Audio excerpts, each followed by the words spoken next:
This is the Hobbit manual, which is red because it's AT&T proprietary. But I don't think they really care anymore. The Hobbit was an outgrowth of the CRISP, which was a RISC processor built by AT&T specifically to run Unix. It had been carved away until all that remained was exactly what you needed to run Unix. So that wasn't why we liked it. We liked it because it was the only low-power processor that was available. And we knew that we were going to pack all this stuff into this little box. It had to be very low power. It had 8 megabytes of static RAM, which is very expensive. And that's a lot of it. And it had separate video RAM. So unlike the Mac and the Apple II and so on, which shared the RAM, it actually had a whole separate set of RAM for the video so that it would be smooth, very, very smooth. It had 2 meg of flash, which was a little bit ridiculous because I don't know what we thought we were going to cram into 2 meg of flash. And it had, Ralph, right, that was later. We didn't know about Ralph. It had an LCD that I couldn't remember the size, but it was around 8 by 6. It was 0.28 millimeter pitch, and it was about this big. In fact, I happen to have. Now this has gotten really beat up over the years, and I have a picture of it that's better. But this is the Newton prototype when I arrived, and it's actually the right weight, the estimated weight. And it used to have a little Newton logo here, which got rubbed off at some point. So Based on the processors and ASICs, you could probably cook an egg on the back. You probably could have cooked an egg, yeah. So you'll see it has a fairly big screen. It has a little stylus. Look at this cool stylus button. Isn't that cool? We thought the stylus button was going to be important, but did not know. And it has four slots on the front. So if you thought 2 slots was plenty, you could have had 4. And of course, removable battery, and some random ports on the side. You know, they built these things and they just sort of stuck some stuff on it. Anyway, so you can look at that later. So this is the size of the screen, and it had, or was going to have theoretically 4 gray levels, which was unheard of at the time. You'll recall at this point that the Macintosh Portable, if you remember that thing, had just come out. And that was an Active Matrix 1. It was just a black and white display. So we had people going out to Japan, to the LCD manufacturers, saying, no, we need grayscale. And they would say, oh, we're trying to figure out how to do grayscale, but we don't quite know yet. And we'd say, no, we insist on having grayscale. So you're going to have to figure that out. It had Ethernet. Why was it important to have grayscale? Do you think that graphics was?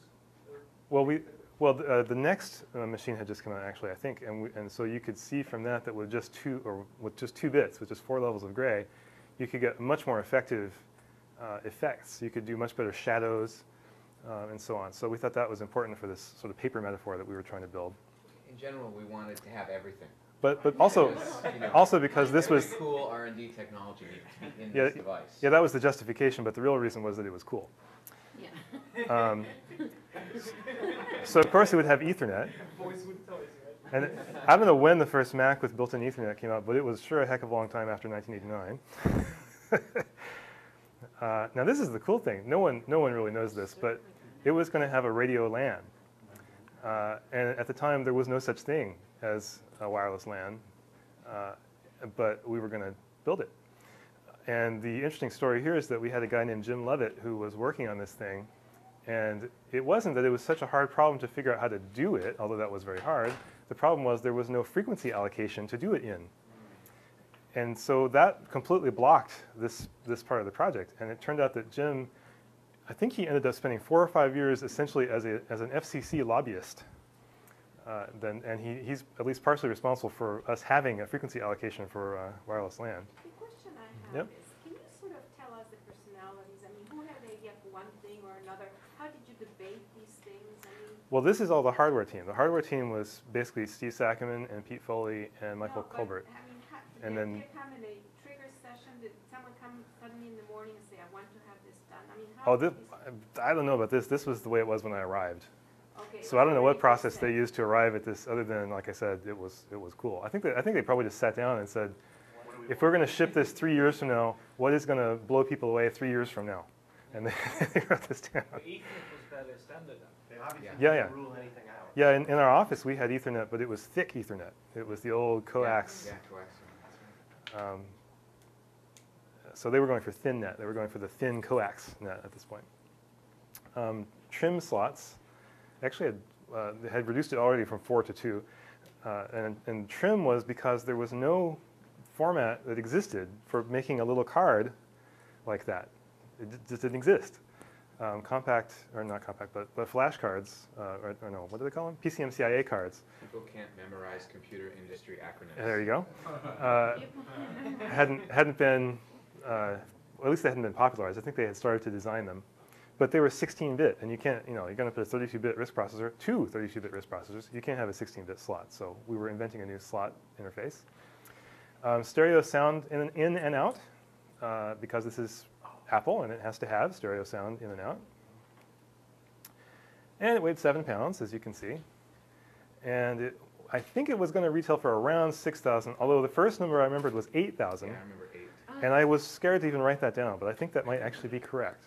It was 8 because on the marketing team we used to talk about how we had to take an $8,000 device and ship it in an $800 box. So How did that price come about? Was it they just added up this list of stuff. many years of work, and then you sort of say how many units are going to be sold? No. You just add up this list of parts, and that's what it comes out to after you add the markup. It's called a costed BOM, a bill of materials. You figure out what your manufacturing cost is and what it costs to ship it to retailers and what they mark it up. And then Apple at that point. $1 million versus 1,000, the unit cost. Oh no, this is Apple. We assume we're going to sell $1 million. We assumed gigantic volumes. This was, I mean, some of these things didn't even exist. We were co-designing processors and memory management units, and so like with the processor and the LCD and the tablet, we would go to the manufacturers and they wouldn't have these things, and we would say, you need to make this because we'll sell millions of them if you make it. Exactly. And that's why they would talk to us, even though we were asking for insane things. We went to Toshiba to talk about getting a display and touch screen, and we wanted it to fit in a very, very small bezel that had never been done before. And their engineers hemmed and hawed over this, and they came back to us and they said, we've given your project a code name, Muzukashi, which in Japanese means very, very difficult, because they didn't know how they were going to possibly build this component. So we made T-shirts instantly with a big red apple and Muzukashi project. And actually, I think our hardware guys were constantly flying to Japan, and what they told me was that it took them like 2 years to learn that when you're in Japan asking for things, and they say that's very difficult, what they mean is, what the hell are you talking about? There was a very polite way to say, what are you guys smoking? Yes, there's no way you're going to get that, is what that means. But it took them 2 years of sending specs back and forth before they finally realized that. So that was Newton hardware. Here's the state of Newton software in 1989. Obviously, it has a pen-based UI because it's got a pen. And so we thought, well, if you got a pen, it must be a paper metaphor. There must be sheets of paper on the screen. And because it's got an RF LAN, there must be a lot of ad hoc networking going on. We envision people, they bring their Newton slates or whatever into a meeting room, and they start interacting with each other, and the computers are talking to each other. Life is good. Kind of like a tablet PC, really. So of course, the theme has to be collaborative work, because you're sitting at a table, you're drawing on paper, you got a network going. And so we eventually developed this into some scenarios, and the main one was what we called the architect scenario, which is basically the architect is sitting at a table, and he's talking to the contractor and to the client, and he's bringing up all kinds of information. He's annotating it, he's filing it, he's bringing it back. He's doing the same stuff he would do today with paper, but he's doing it much more efficiently because he's got a computer to do it. But what that all added up to was, I don't know. Because really, if you try to get into details on that, we kind of had this sort of scenario, and then we had nothing. So we were working on that. And it was actually very much like being in grad school, in that everyone was kind of working on their little projects, and there was no overarching theme or project management. But it was very fun, and I got paid a lot more than in grad school. So let's see.